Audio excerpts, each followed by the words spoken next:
各位亲爱的朋友，大家好，我是独孤九剑刘俊荣，欢迎收看我们7月26日的全球股市周报。好，那刘老师给大家一个简单的结论，面临我认为比较剧烈波动可能会产生的一周，大家无妨先管住手，少出手，看清楚未来盘势格局，再演绎出您自己比较。可以去因应这个即将来临的暴风雨合适的一个策略。那关于这个整体的盘势格局延续，从6月下旬到7月上旬，跟大家报告，其实这个盘势格局，地狱与天堂并存，牛市与熊市同市。那在这种格局里面。尽量的要回到主人的身边，不要跟随着市场。市场短期是投票机，但长期会回来基本面，有基本面股票才能够去因应接下来盘势格局。未来我们能够再去顶峰相见。好，那在过去这个大家看到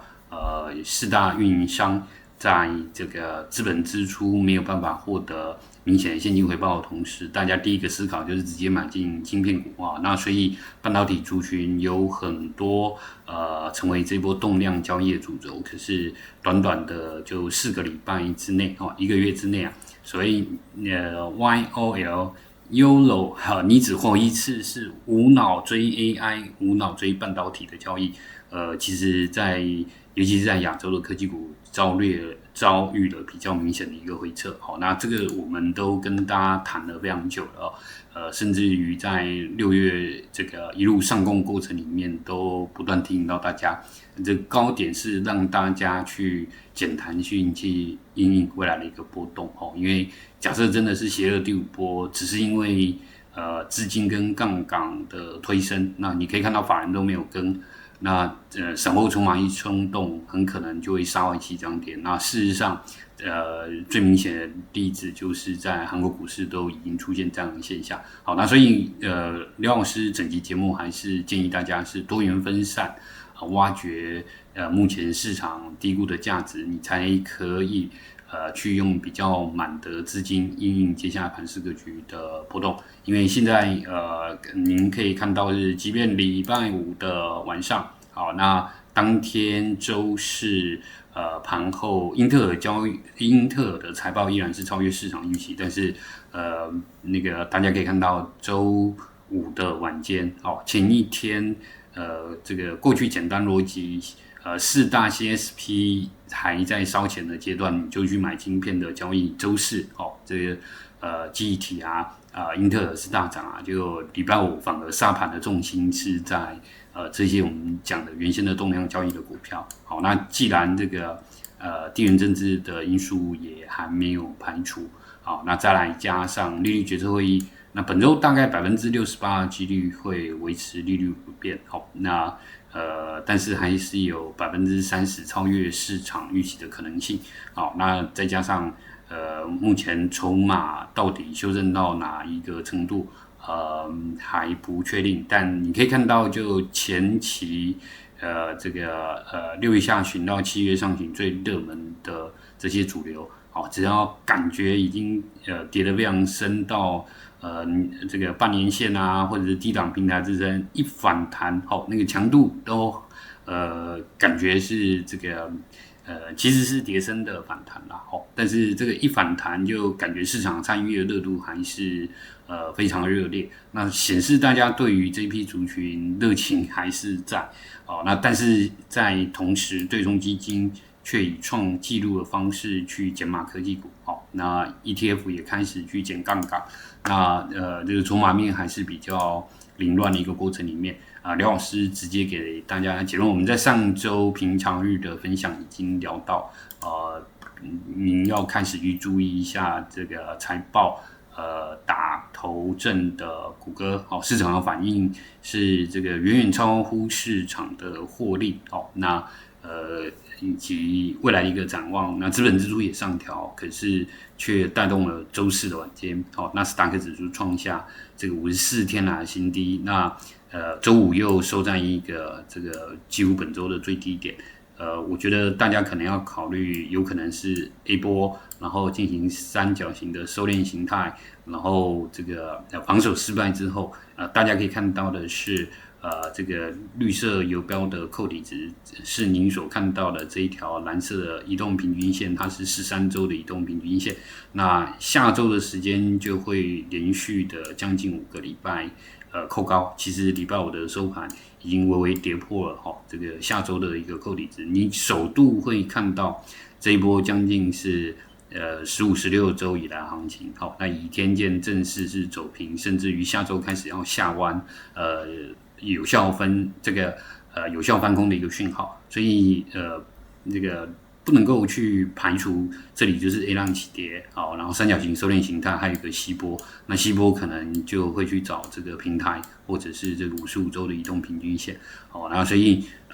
应该现阶段如果你要找到短期的交易机会，要放在底部区，那这一波比较没有因为这个 AI 族群的上涨，那累积比较激进涨幅的，那反而是当这个潮水退去之后大家在检视谁在裸泳的时间点，那个超涨的族群可能你就要面临这个一般投资朋友，尤其是做追涨杀跌动量型投资朋友，那超乎他们想象的回撤。那因为过去刘老师说，这个到5月为止，这个行情，应该是说在基本面还看得到，但整个6月份的这个杠杆跟4大同单然后2倍、3倍的杠杆的 ETF 的资金，完全就只是看着消息面在把股票做一个追高。那我们其实都有事先提醒到所有投资朋友这个盘面的一个变化。好，那刘老师继续从第一性原理跟大家分享，我所学的财经知识怎么样去看待这个盘势格局，希望有帮他找到第一性原理。好，那去分解接下来可能的波动，然后这个波动当中我们怎么样比较理性的去看待未来的投资机会。好，那所有的心得分享不是投资建议，不确定性是宇宙真理，股市有风险，入市需谨慎。好，那关于这整体盘势格局，接下来在这个周三即将迎来微软Meta 的一个财报，周四是苹果跟亚马逊，那以及现阶段市场那个银行波动率选择权市场银定价说这个波动率都还是比较明显的升高。好，那再来就是，但基本面来讲，标普2季度盈利预计同比的增长，年增率是38%，基本面是有支撑的。那只不过这股价那很可能就是在这个5、6月2季度的末端我们讲这个股价通常往往领先基本面去做一个反应，可是行情结束往往是在财报最高峰的时间点，但股价已经弯头向下一大段。好，所以这个就是一般投资朋友再去做交易上面的困难，就大家一起提升。好，那但是其实这一波这个股价短期的弱势跟基本面好的消息去做一个背离现象，我们其实早就已经提醒到，因为其实 AI 已经从22年底的10月涨到今年这个位置点，大概已经要逼近4年了。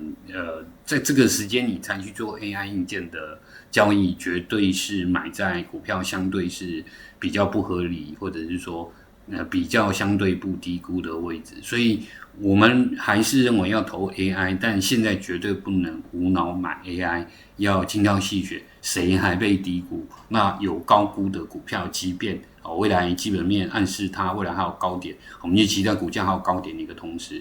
等待它适当修正过后整理到中期移动平均趋势线，再去做一个追踪。好，那历史的数据是我们也跟大家谈啦，就是11月如果选举，就选前的3个月，其实盘就会变得很像震荡，在等这个选举的结果。好，那个24年就是4尾的这个年份，就是大选年也都是这样的现象，我们都有跟大家去提醒到。好，那所以关于这整体的盘势格局，目前市场的情绪比较不利于你去期待这里有一个 V 转向上，尤其筹码面还是这么凌乱的过程里面，那就要注意，如果凌乱的筹码面让多头上市每一波有机会强弹的时间点。那个比如说我们先前在7月上旬就提醒到大家，那个英特尔这么高的本益比支撑得住，那现阶段的股价嘛，那果然礼拜五的财报出来，大家都认为是超越市场预期，那英特尔反而是反手向下，往下跳。那其实我们在7月初就提醒到大家是说，合理的去看待这3000倍的本益比，那是不是已经把明年后年，那甚至于未来晶圆代工的份额再提升的这些利多 ，AIPC 相关的利多，都已经反映进来了。好，那现在比较不好的现象是说，现在朋友们你要明显的观测到惯性改变了，那从三星、海力士到台积电到谷歌，那明显这个财报是远优于市场预期的展望，那可是股价都是利多不涨，利多不涨。那包含英特尔晚间也是杀了一根长黑，这个已经非常逼近这个前一波的低点。那我们提醒到大家啦，就是以天线比较高陡角下压的时间点，你通常以美国市场的术语叫死猫跳，就是跌升跌太凶的跟这个下压的移动平均线做一个负乖离过大的修正，但只要它的趋势没有改变，这个其实回来移动平均线都让大家减码的机会。好，那礼拜五又重挫7%，记忆体是闪跌重挫10%，Lumentum CPU 部分又跌了8.47%，而且季线都已经开始扣高。好，然后这个玻璃基板的一个部分，从下个礼拜会季线突然跳高，然后去进行将近有将近10周时间高扣。那所以关于这个整体的盘势格局，过去你听到这个 CSP 花大钱砸 AI 这个算力的投资，那市场就在这个消息的影响之下，首先意识到的是他对 AI 我谷歌对于 AI 中长线的基本面非常有信心，我真金白银的扎进去，我看好 AI。过去市场会针对这样的宣示效果买单，但是你要开始去注意，现在惯性改变了。好，那第二个惯性改变就是说，那个过去看到这样的一个数据，大家担心4大 CSP 的 ROI 这个有疑虑的过程里面，他们就会去买因为这个花太多钱在记忆体，花太多钱在 CPU， 他们因为缺货涨价那至少这一部分是最确定性，那我就避开4大 CSP 而去买二梯队。你看周四大涨，周五就反手重挫，其实他们都有疑虑是中期的季线已经开始翻空。那这个这个判断刘老师其实从7月上旬，从6月下旬，那甚至于谷歌财报出来第一时间点，刘老师就说这个盘后如果跌3%去破这个低点，那大家要稍微去注意一下，就疑似可能有一个息浪的回撤要展开。市场进入既期待又害怕受伤害，希望那个又要马儿好，又要马儿不吃草，那就陷入一个比较尴尬的情境。那不过我的观点还是如同当天23号跟大家分析这个谷歌的收盘，我们跟大家聊到嘛，宁愿它现在跌，早一点打消泡沫。我们更期待听到是资本支出大幅提升。那短期因为你担心这个 ROI 跑得不顺，而股市进行一个过热修正，那反而这一波的杀盘结束之后，会是这个被低估的好的股票，重新再让大家都已经下杀到17倍的本益比。这个 AI 在这个位阶，至少我们看到这个4大这个云端运营商，他们其实远远跟这个泡沫这2字就完全搭不上关系了。但是大家要开始去注意一下。我们就提醒到大家，这个反弹可能是你抢短的人要适当减码，或者是说在上个礼拜重挫时刻点，你不要恐慌，都有反弹让你去在这个有一个疑似平台的支撑跟半年线的支撑之下，短线去修正负乖离过大的一个机会。但是现在比较麻烦，就如同我们当天跟他分析，谷歌的低开可能会把这个三角形收敛形态那给这个打穿，这边是小 A 小 B C D E 然后就 B 浪反弹结束那很可能还有个C5波要往下那大家要开始去注意，就是既然这个低点已经被跌破，有新的低点就代表一波新的可能的价格的波动趋势成立那现阶段如果说季线从下个礼拜就比较明显要进行高扣然后倚天剑要再扣高，那我们说倚天多方的时候，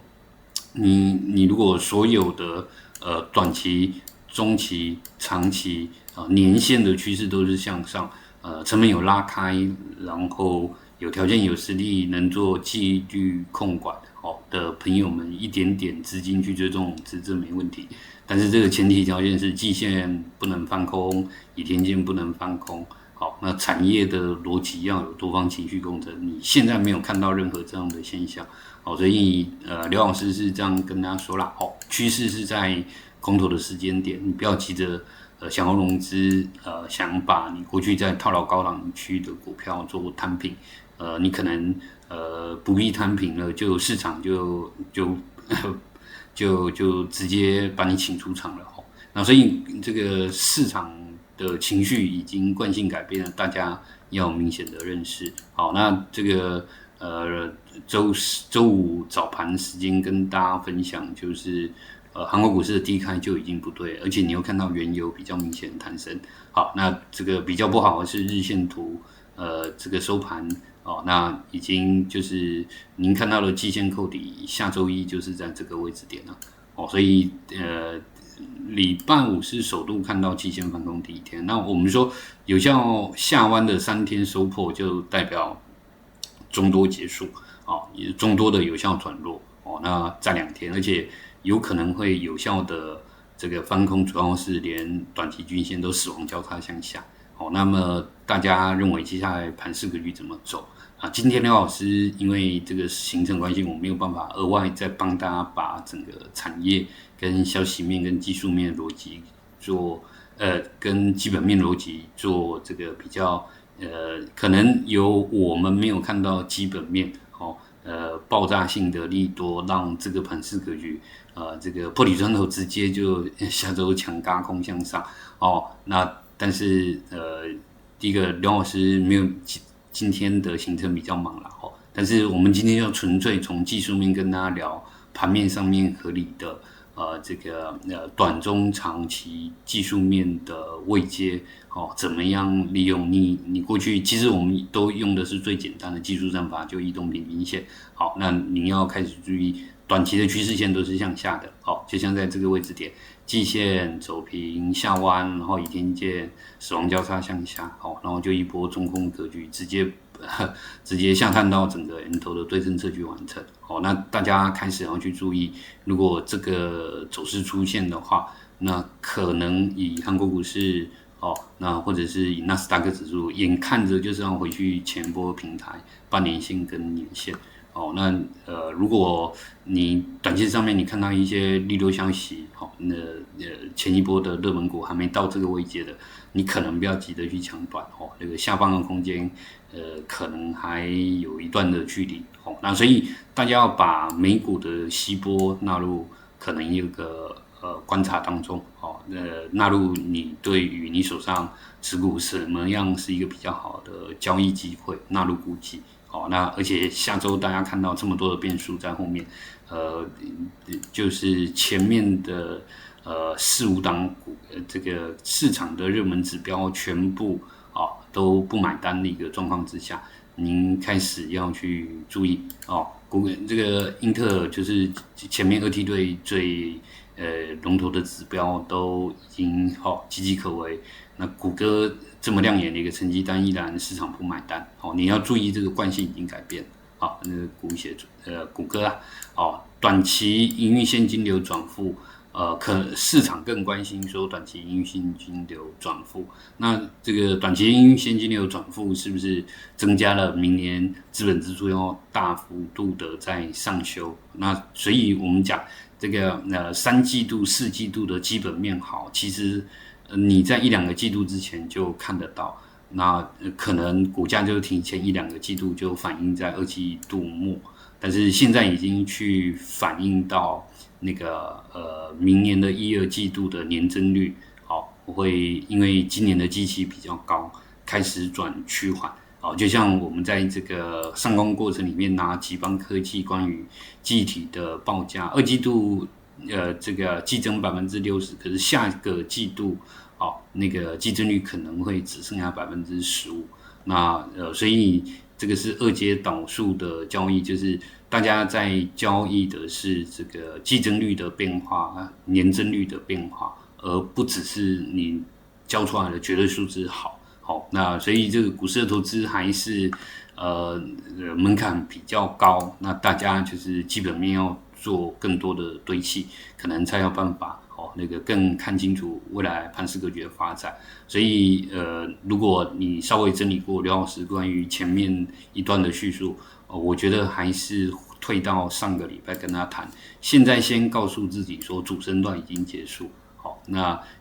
然后问问看第4波要修正多久。好，那什么是这个第4波修正落底明确的基本面或技术面的一个讯号？不过有一个简单的方法，就是既然主升段结束了，进入第4波了，第4波你也至少等3周破底。好，那不要犯就是说过于低级的错误。那关于这个整体的盘势格局，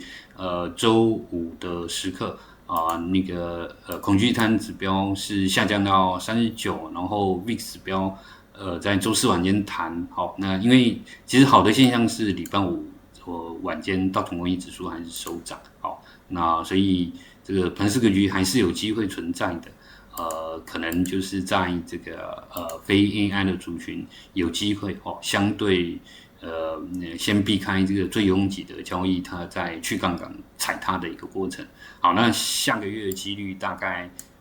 就是下周维持不变的几率是65%。在2次的会议有可能是今年内首度第1次升息。那甚至于市场在因为最近这个荷姆兹海峡的升息定调到年底又多了1次的这个升息的可能性，那大家就持续追踪后续盘势格局的一个发展。好，那关于这整体的盘势格局，刘老师还是觉得最好的策略就是多元分散低基期，然后跨区域，然后善用高股息的 ETF。好，那我觉得港股的这些共同中介，这个红利股就如同我们讲的，感觉就是一个破底穿透，一个新的 W 底型，那成为近期市场这个比较资金避险的方向包含中国移动跟那个汇丰都持续是相对钢铁，和汇丰也创这一个波段的已经创历史新高。好，那所以关于这整体的盘势格局，我觉得就是找被低估的方向。那科技股当中就是港股的科技龙头包含腾讯，包含阿里，我们可以去很合理的接受说，在这里季线还在下压前期的套牢平台。好，那这边有个短波压回，但我觉得这一波压回是五浪出确底。那个ABC 8波的位置点要去瞄着把前低去盯这个逻辑成不成立，然后转折向上第3波的机会。好，那我们也持续做追踪。好，那包含比亚迪也是同样位阶在季线的压制之下有短期的低头但是我觉得这个4年大底的颈线的支撑回撤已经比较明显成立。那另外低估的就是类似像少康中心的机会那个也是我们讲的云基础设施的方向。那港股的一部分现在已经看到4周的 K 线的红 K。那我想这可以去期待说这个4年大底的颈线的有效支撑的逻辑已经被确认。那现阶段我们说这3根 K 线是周线的成因转折。好，现在是2周弹高有压力。哦。那但是至少这个3周成绩转折，我们可以去期待下周恒生指数会不会是相对抗跌的方向？那以及在上证，那本身已经回到这个3800、3700，那距离我们认为下方的支撑3731到3674是10年大底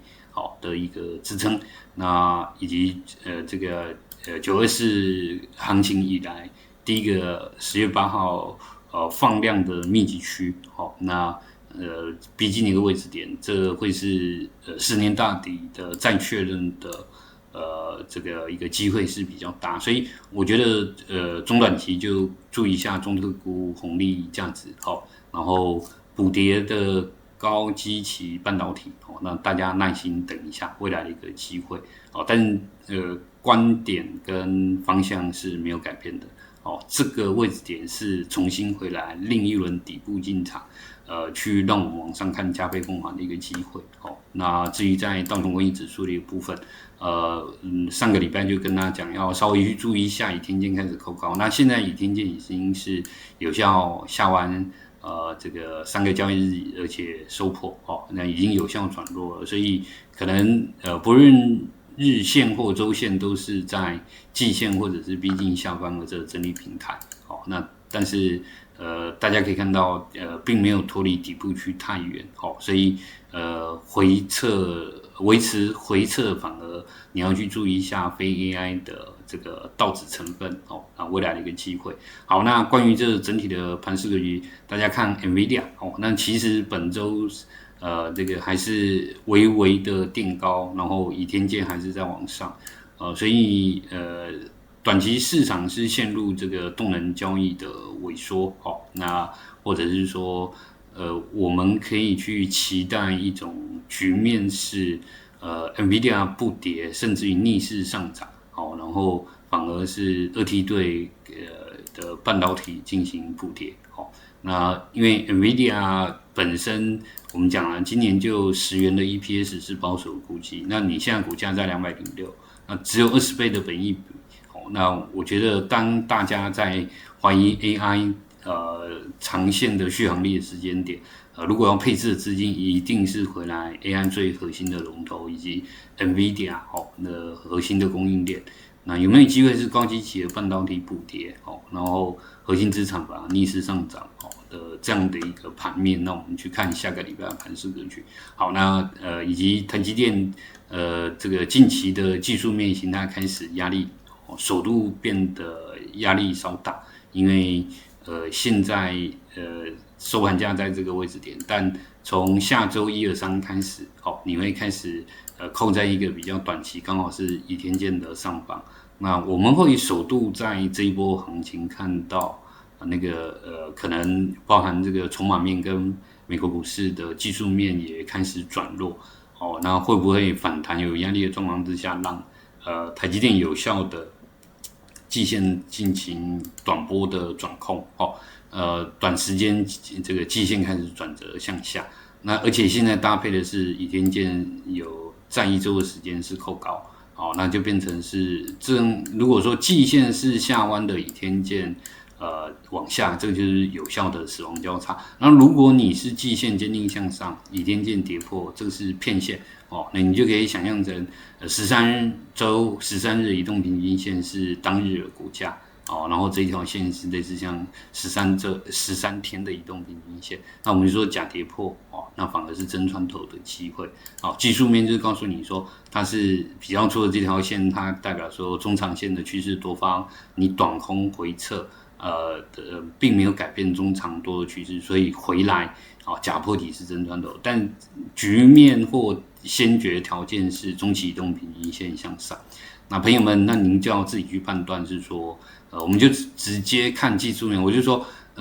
这个礼拜没有时间帮大家去整理基本面，那我们来看技术面，你要观察什么样的一个现象？好，那倚天线在下个礼拜是。这个逐步连续将近有10个礼拜是往上扣，那你会首度看到这个倚天线是走平下弯，这是周线。好，那所以其实我觉得朋友们现在问自己，台积电跟全球半导体到底现在走到哪个位阶啊？是还没有涨够，哦，那还是已经反映到相对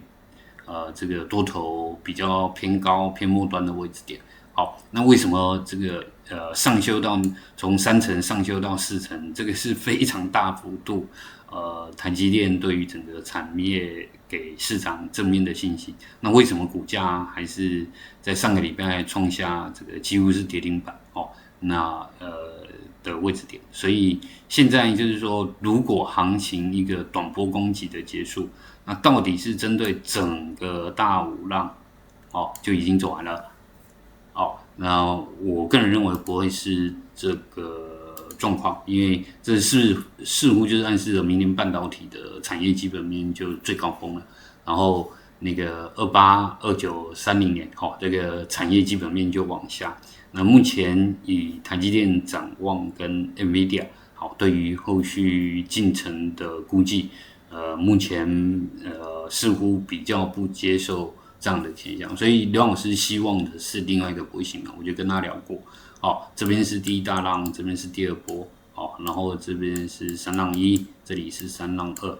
那这一波是3浪3的结束，1、2、3、4、5波也已经走完了，所以希望是只是针对这一个波段或这一个波段修正，但那个时间跟空间够了没？投资朋友就自己要问自己说你怎么看？好，那反而在这一个时间节点，苹果因为过去被市场解读说苹果太落后了，都不投 AI 啊，找不到自己的方向啊，苹果的 AI 是失败的，结果反而这一个波段就是过去3周以来逆势成为市场的赢家，因为就验证刘老师跟大家讲，你越稳的越慢的，那反而越快那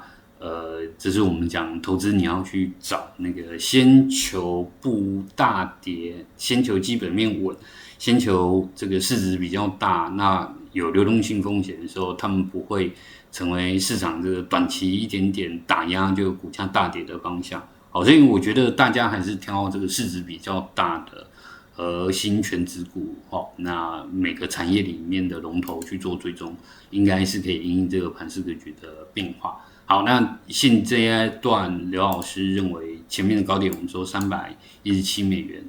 这个上周有效突破，本周拉一个非常长的下影线，已经有效站稳2周了。只要站1周去守稳这个短期的这一个我们讲小箱型，或者是说这个稍微有一点变形的头肩顶，那这整幅又在等幅相对称。好，所以除了苹果供应链的话，那再来就是朋友们应该多花一点点时间，去理解一下这个黄云勋先生所讲 AI 有5层蛋糕这个第4层是这个晶片跟半导体，那其实还有第1层的能源第3层的 AI 基础建设，第4层是模型嘛，第5个是机器人，是智能驾驶，是无人机AI 的应用跟变现嘛。那我觉得现在就是应该要开始往应用或这个模型那或者是你干脆就去找能源跟 AI 基础建设被低估，而半导体这市场已经做多4年，到底有没有还有多少这个补涨的空间？大家就去问问看您自己，这个合理的期望值是多少？好，那所以现阶段反而有利空超跌，我们认为是这个应用层的核心资产。我认为特斯拉绝对是非最终不可的方向。那上个礼拜市场反而因为这个资本支出$250亿，那可能会拖累特斯拉，所以就大跌嘛。那可是我觉得啦，这很可能是市场因为 AI 的长期投资的不确定性、变现的不确定性而恐慌的时候，却是短期之内。那我觉得焦距会在应用层，在这个机器人。好，那技术面形态是 A、B，西波大概只剩下一点点，就即将 AC 等浪。那日线跟周线都在不临下轨。那我觉得现阶段怎么看特斯拉？你不要去看这个技术面所有均线都翻空了，日线的一个形态。那但是就像这个位置点，那就像前面破底的一个位置点，就像跌到100块出头，我说所有技术面的形态你都翻空的时刻点，这个时候你要回来问问看自己所坚持的基本面未来会不会兑现？好，那这个时间早晚好，那快或慢的一个问题，我觉得就是今年下半年你会看到比较明显的人形机器人，好，那个比较明显那个建商放量的消息。好，那而且周线其实在$300这个位置点是前面一波比较大平台的颈线，好，那所以维持刘老师的观点。我觉得核心资产刚好遇到非经济利空，大家在恐惧 AI 跑不通的时间点，你问自己说 AI 最后会不会让我们顶峰相见？那你在这个位置点谁被低估？那有核心资产，因为市场恐惧这个震荡下要不适当你再去砍股票，反而是低配投资朋友去找整个供应链这个逢低去找机会的时间。好，那关于台北股市周五跌1100点，好，那即便修正到这里，那个43654，其实本益比还是我们上周五看到那个大跌3000点，我们说那个周出回来你不要恐慌嘛，那个因为6月11号最低点就大概修正到29倍本益比，那果然就见了一点点低点，本周就阴阳有报复反击，但是这个一弹起来又是30.57倍。好，那关于这个整体的盘势格局，刘老师会这样跟大家说啦，那个我觉得看到很多新的讯号是核心资产美股方面有新的低点，好，那虽然融资差距跟大盘涨幅已经收敛到负5%，融资涨幅超越指数5%，还是充满凌乱。好，那这个但是相较于上一周的负9、负14已经有收敛，但蛮可惜。根据我们过去的经验，这修正的幅度跟空间都不够，再加上有新的证据是英特尔走弱，然后谷歌也是走弱的，然后那个周线那个纳指的这根黑 K，比较不利于高档区，从下个礼拜开始，可能有连续11、12周是扣高。那大家要开始去注意，我把上个礼拜的11:30上调到这个11:35，是觉得风险又再大一些了。那您认不认同这种看法？您就参考一下刘老师跟他谈的这些思路，对不对？那也许你不认同但是我觉得就我的心得分享那怎么样形成你的投资组合，您自己要去做判断。那简单的给这个新进入市场的朋友们不要融资，不要融资，不要融资。你可以不听刘老师的，你听龙哥怎么说。好，那你看看韩国股市的散户的投资朋友遇到了什么样的一个状况那所以关于这盘势格局，贪婪与恐惧割裂那低估的核心资产是机会，但高估透支的你要谨慎啦那我们就不讲到非常巨大的那一档股票那这个我该提醒的我都提醒到大家不然措手不及的50%，这个很多投资朋友就真的有人去送外卖。好啦，那我想要告诉大家啦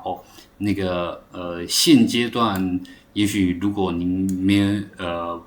不会挑好的低位阶的股票，其实有时候保留一定现金，让你拥有下次再反败为胜的这个资金，这也是一个非常重要的方法。那刘老师说，如果季线翻空，然后头部形态是非常明确的那基本面也比较明显看到有高估，那您要自己去做判断啦那甚至于在这种位阶，我们会对于满手都是股票的投资朋友，我们给大家的建议就是，那您应该适当规划你怎么样去针对你手上资产做避险啊。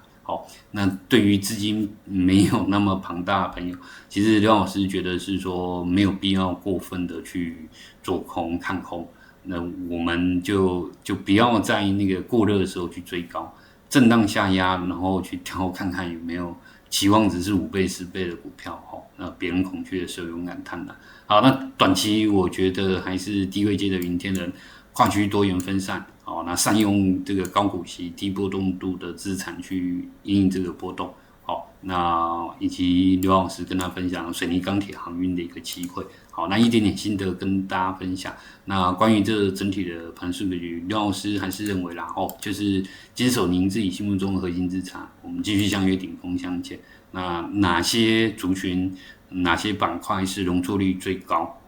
的方向？那我们用这个1年2年的眼光，然后不去管这接下来1-2周的波动，因为只要确定长线的 AI 基本面是往上的，那你所看到的修正筹码的修正情绪，从30、35倍最高亢的情绪修正到20倍、18倍。当然了，我不是说大盘会修正到这个本益比的，那不然这个朋友们可能这个